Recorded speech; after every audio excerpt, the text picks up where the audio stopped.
Entre 1993 e 1994, a Bongo Comics publicou Radioactive Man, que foi uma minissérie em 6 números, com roteiros do casal Steve Vance e a Cindy Vance. A Cindy também faz a colorização e o Steve fez os desenhos, e o Bill Morrison era o arte finalista. Além disso, teve algumas histórias publicadas em 4 números da Simpsons Comics e uma edição especial colossal que eram roteirizadas pelo próprio Bill Morrison. E qual é a questão do Radioactive Man? Eu já fiz um texto sobre essa HQ no blog, eu vou deixar o link na descrição do vídeo, mas eu achei que valia a pena fazer um vídeo. E sim, é o personagem da série dos Simpsons. Essa aqui é uma edição encadernada da encapadura da HarperCollins, que é de 2012, que tem toda essa primeira série dos anos 90. E a sacada de Radioactive Man é que ele consegue fazer uma história em quadrinhos de super-herói, mas com metalinguagem que ao mesmo tempo discute os clichês das histórias de super-herói e ainda trata da história do gênero. Eu vou tirar essa capa aqui, que está atrapalhando. Essa é a edição capa dura, bonitona.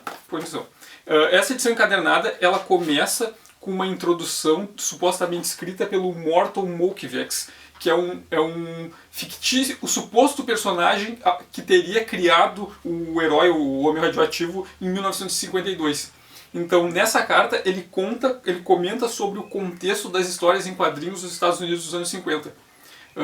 Com a queda da popularidade dos super-heróis, como ele supostamente teria sido obrigado a trabalhar com quadrinhos de horror que ele não gostava, e como ele conseguiu mesmo assim criar o Homem Radioativo e ganhar muito pouco dinheiro por esse trabalho, e a editora que comprou teria ganhado milhões anos depois.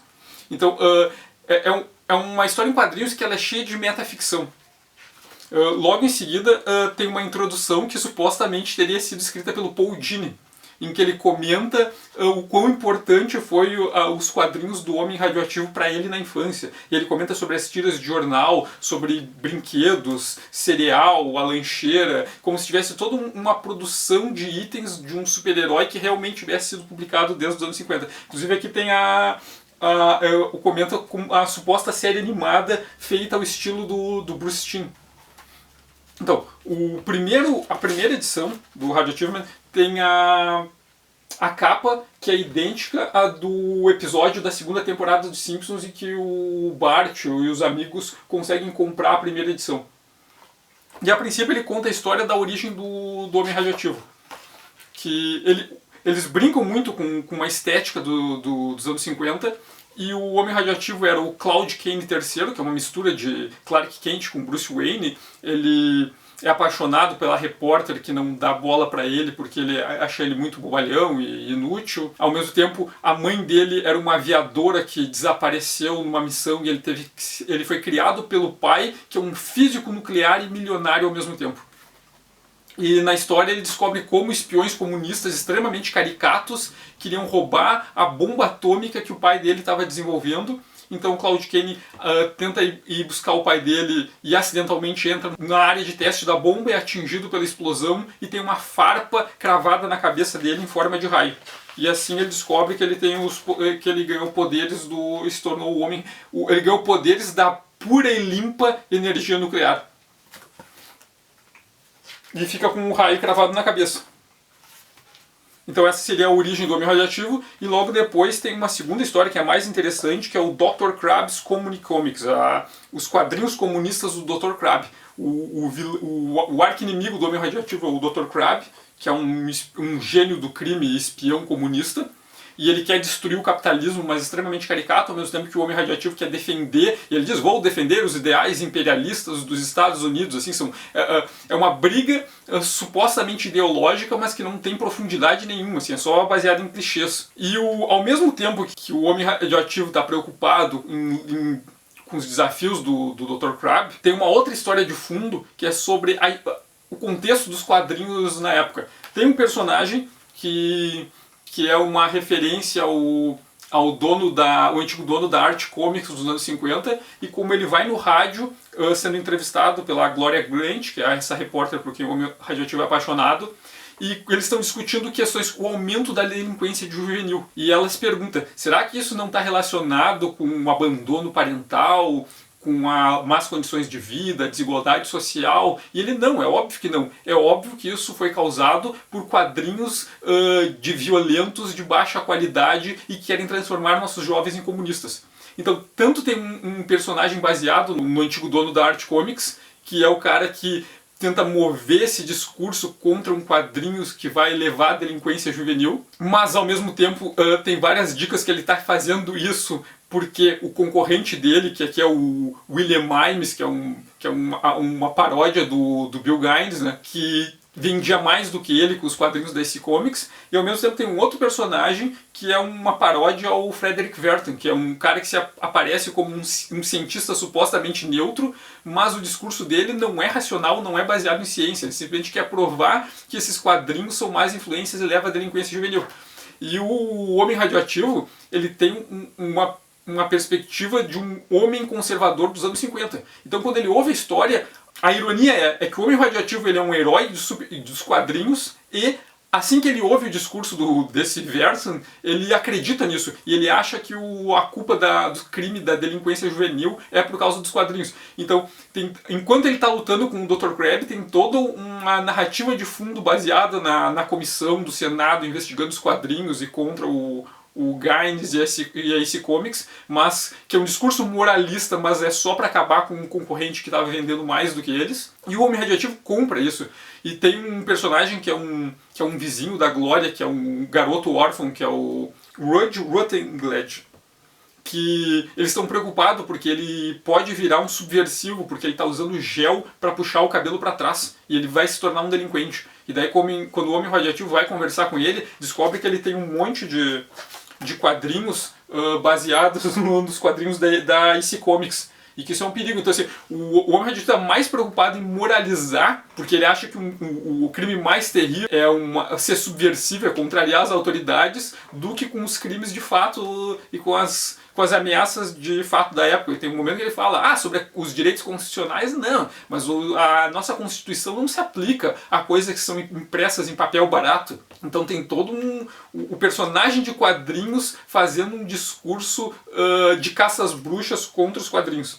Já o segundo número, na capa, na verdade ele tem escrito o número 88 e a fictícia data de maio de 1962, como se fosse uma história, um número que se tivesse pego aleatoriamente. E essa edição a número 2, que supostamente seria 88, feita em 1962, ela é toda baseada nos quadrinhos da Marvel dos anos 60, do Stan Lee e do Jack Kirby. Então, nessa história, eles lutam contra o Magmo, o Homem de Lava. Então, a princípio começa com o Homem Radioativo trabalhando com o Superior Squad, um grupo de super-heróis que é bem a cara dos Vingadores. E a diferença, aqui já tem algumas diferenças, né, em relação ao anterior. Tem toda uma tentativa de simular esse estilo da Marvel dos anos 60. Então tem muita redundância, está acontecendo uma cena e tem um personagem falando o que está acontecendo e tem um narrador que está falando o que está acontecendo. Os personagens são cheios de dilemas morais internos, mas que são uns dilemas ridículos. O Homem Radioativo, a farpa cravou na cabeça dele, em formato de raio, e está fixa no crânio dele, ele não pode retirar. Então ele sofre um dilema porque ele sempre tem que usar chapéu. E ele acha que por ele usar chapéu e ter que se dedicar ao trabalho, ele não tem tempo para se dedicar à vida pessoal dele, ter um relacionamento com a Glória. Só que na verdade a Glória não quer saber dele, acha ele um idiota e nem quer interagir, mas ele acha que é por causa dele. Então todos os personagens têm uns dilemas ridículos. Tem um personagem que eu acho muito interessante, que é deixa eu achar aqui, o Miles Mando, que nessa época ele é mostrado como o Braveheart, o Coração Valente, que ele é uma mistura de Capitão América com Homem de Ferro. Ele é o cara que anda uniformizado, com escudo, que é o líder do Superior Squad, mas ao mesmo tempo ele é um milionário que financia o grupo, e ele está sempre no dilema porque ele não pode revelar para o grupo a identidade dele, tem que sofrer sozinho sendo milionário.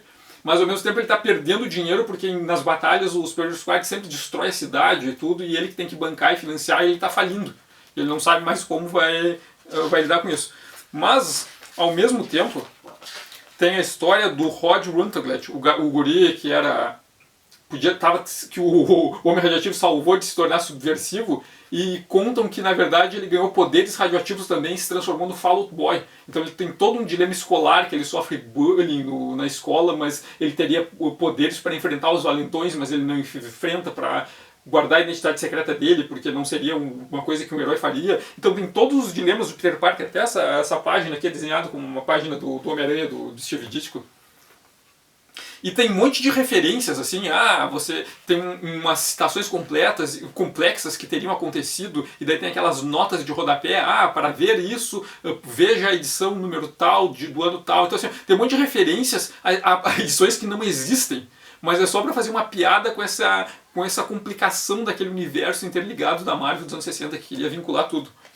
E o Homem de Lava, o Magno, o Homem de Lava é uma paródia com os monstros do Kirby, né? O monstro que do nada sai do subterrâneo e começa a destruir tudo, ele não tem muito propósito, ele é só um cara que vem de fora da sociedade e começa a destruir.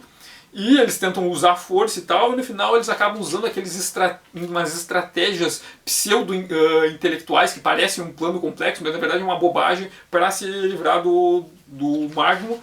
Mas a piada aqui é justamente, aqui mais outras cenas do Kirby, referência ao Homem-Aranha. Mas a piada aqui é fazer uma narrativa que supostamente teria sido feita nos anos 60, imitando o estilo de quadrinhos dos anos 60. Já a terceira edição, ela tem um número de 216 na capa e a data de agosto de 1972. E daí a piada já é com o Lanterna Verde e o Arqueiro Verde do Dennis O'Neil e do Neil Adams. Então é aquele começo da Era de Bronze. A história começa com... Primeiro ela já tem... Formalmente ela já tem umas diferenças, né? Ela tem aquele monte de zooms e ângulos em plongé contra plongé e umas montagens que remetem ao recorte fotográfico. Tem algumas páginas que tem uma colorização também da psicodelia e dos movimentos de contracultura. Então ela é toda... tentando simular esse estilo do Adams, que mistura um pouco de realismo fotográfico com psicodelia, para fazer essa referência, esse início da Era de Bronze ali no começo dos anos 70. E assim, a história começa com o Homem Radioativo passando por Washington, daí ele vê uma passeata pacífica e fica preocupado, esses subversivos estão contrariando as autoridades, vou lá cuidar disso. Daí ele vai lá e começa a bater nos caras e começa um tumulto, uma briga que não existiria se ele não tivesse ido agredir a passeata pacífica. E nisso ele encontra o Miles Mando. E o Miles Mando ele não é mais o Brave Heart, agora ele é o Bleeding Heart, o coração sangrando. E aí, o que acontece é que ele faliu, gastou todo o dinheiro dele para consertar os estragos das batalhas do Superior Squad, não pode mais bancar o grupo. Foi morar numa moradia alternativa, encontrou os hippies e virou hippie comunista. Então a paródia aqui é com aquele choque do Arqueiro Verde e do Lanterna Verde, e o Homem Radioativo está preocupado porque o Fall Out Boy virou um hippie. Então os dois se juntam para fazer uma viagem pelo país até o acampamento hippie para salvar o Fall Out Boy que foi transformado em hippie.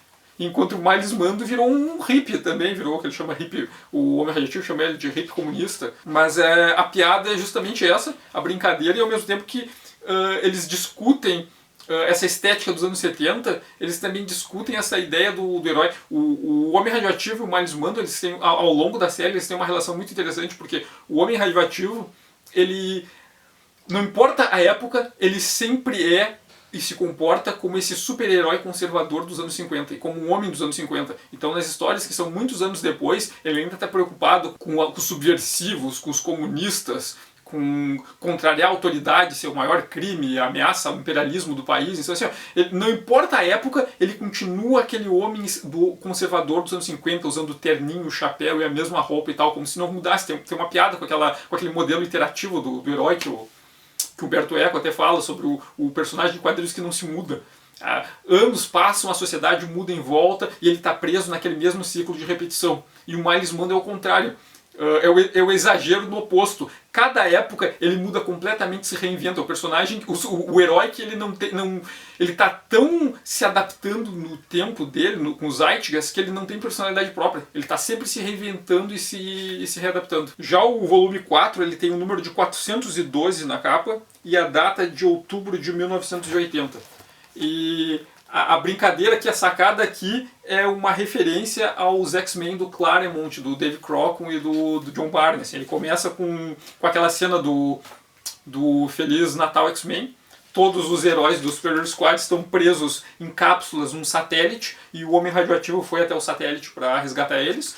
Aqui descobre que não se sabe como o Dr. Crab se transformou num caranguejo de verdade. E ele culpa o Homem Radioativo por isso. O Dr. Crab é outro que se muda, porque nos anos 50 ele é um espião dos comunistas, nos anos 60 ele passa a ser um monstro desses bizarros, fantásticos. Quando tem os flashbacks dos anos 40 ele é nazista, ele está sempre se reinventando com o vilão clássico da época em que eles estão. Então o Homem Radioativo vai salvar o Superior Squad no satélite, e ele consegue salvar o grupo, mas ele acaba morrendo. O que acontece é que ele morre nesse resgate, trazendo eles do espaço. Finalmente vão ter um enterro.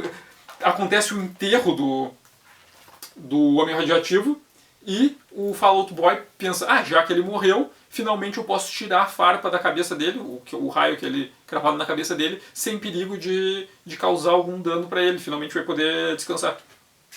E quando ele faz isso, eles descobrem que o raio inibia parte dos poderes dele, e sem o raio os poderes se manifestam por completo, e ele ressuscita muito mais poderoso, mas como o Dark Radioactive. Então é todo a brincadeira com o arco da Fênix, a Fênix e a Fênix Negra. Então tem várias referências a isso. Nesse aqui o Dr. Crab ele trabalha com um grupo o Bonfire Club, que é uma piada com o Clube do Inferno, né, que é um grupo de ricos milionários que tentam manipular o que acontece no mundo.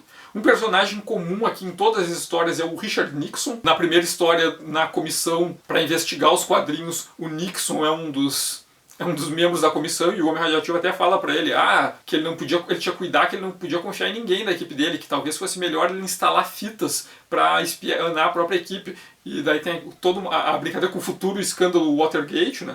E aqui o Nixon faz parte do Bonfire Club. O Nixon vai aparecer várias vezes em várias épocas. O quinto número tem a data de janeiro de 1986 na capa. E o título da história é Who Washes the Watchmen Infinite Secrets of Legendary Crossovers Night Wars. Então é uma mistura muito louca de Guerra Secreta, Crise nas Infinitas Terras, o Watchmen e Cavaleiro das Trevas. Então ele já começa com aquela página do Watchmen, do Bottom caindo, mas o Bottom que cai do Radioativo na verdade é um Bottom que apoia a reeleição do Nixon. E a aprovação da lei contra os heróis mascarados. Então todos os heróis foram banidos, exceto o Homem Radioativo, porque ele é o conservador que trabalha para o governo. Então o Homem Radioativo aqui assume a função que seria do Dr. Manhattan no Watchmen. E ao mesmo tempo tem as brincadeiras com o Cavaleiro das Trevas, aquela imagem de fragmento pós-modernista e as televisões e vários discursos simultâneos e tal, brincando com a origem do Batman também. E o Miles Mando novamente reaparece, e aqui ele se reinventou como o Heart of Darkness, o Coração das Trevas. Então ele virou um daqueles heróis dos anos 80, amargurado, ranzinza e durão. E a briga dele é que o Homem Radioativo virou certinho, que trabalha para o governo, e ele continua atuando fora das regras, contra o sistema. E então o milionário conservador, que depois era o hippie, agora vira o cara o antissistema. Então ele se transforma no clichê do herói dos anos 80. Enquanto o Homem Radioativo é sempre estático, é sempre aquele herói conservador dos 50. E em algum momento eles estão tentando lidar com essa trama do governo manipulando os heróis e tal, mas acontece um cataclisma cósmico, e daí tem as referências à Crise nas Infinitas Terras. Inclusive aparecem os homens radioativos, o Homem Radioativo Beta da Terra Beta, o gorila radioativo, o Radioactive Boy e o Cão Radioativo, então aquelas monte de versões de universos alternativos. Então a piada toda aqui é, de novo, ele começa com um ótimo Cavaleiro das Trevas, termina com o Crise nas Infinitas Terras. Com aqueles crossovers em grande escala, com eventos gigantescos que vão destruir o universo e tal. E o último número, o sexto número da série, da primeira série original, ele tem o número 1000 na capa e a data de janeiro de 1995. E, obviamente, a referência aqui são as histórias da Image, principalmente o Spawn do McFarlane, né? Então ele já começa com aquela página de crédito da Image e uma splash page enorme. E toda a construção narrativa aqui é baseada em poluição visual, aquele monte de imagem aquela diagramação quer ser legal, mas dá um monte de sobreposições de imagem, uma poluição visual que não dá para se entender de novo. Daí tem aquelas tramas extremamente exageradas, forçadas, que não são nada verossímeis. Os super-heróis fortões e musculosos, chega um outro homem radioativo muito musculoso e fortão que quer substituir o homem radioativo o tradicional.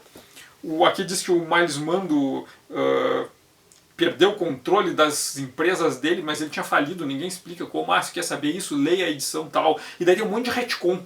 Tem várias histórias anteriores, tem ali, veja a edição tal para saber como tal coisa mudou. Então assim, a história é cheia de retcon e histórias verossímeis, exageradas, que é bem a sacada aqui é o deboche com a Image. A edição Colossal, ela é basicamente também são várias histórias, todas passadas em algum momento dos anos 60, mas ao mesmo tempo essa ideia de números sortidos, mas aquelas histórias exageradas. O Homem Radioativo, ele vai numa cidade perdida na África, em que tem gorilas inteligentes, e o rei dos gorilas secretamente é o macaco radioativo. Tem a origem do Glowy, o cão radioativo. Então tem uma história em que a Gloria Grant ganha poderes iguais do homem radioativo, e daí pensa, nós finalmente podemos nos casar, porque agora eu sou um super-herói também. Ou então tem aquele viagem no tempo por futuro de 1995, e aquele futuro exagerado, parece os Jacksons. Uma outra história do Will Morris que foi feita em 4 partes, que foi lançada na Simpsons Comics. E ela é uma paródia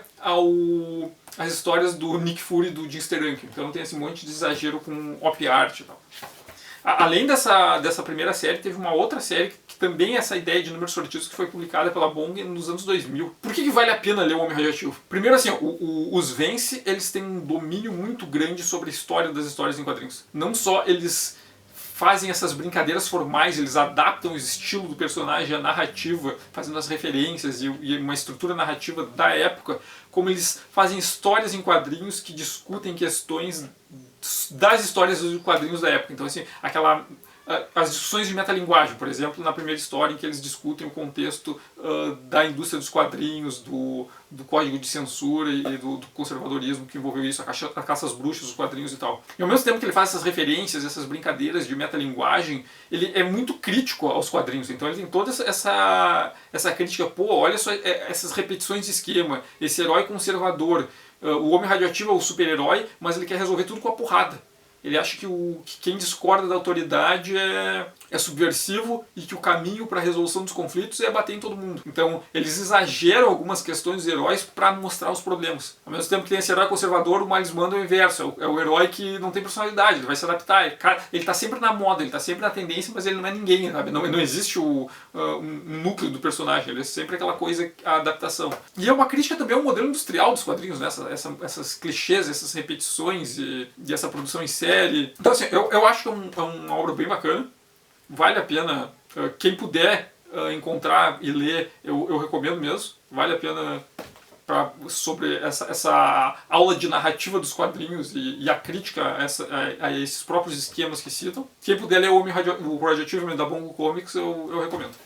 E quem quiser saber mais ou ver mais imagens, dá para dar uma olhada no texto que está no blog, que o link eu vou deixar aqui nas descrições. Eu agradeço por ter assistido, peço que quem gostou puder curtir o vídeo ou quiser se inscrever no canal para receber as notificações dos novos vídeos.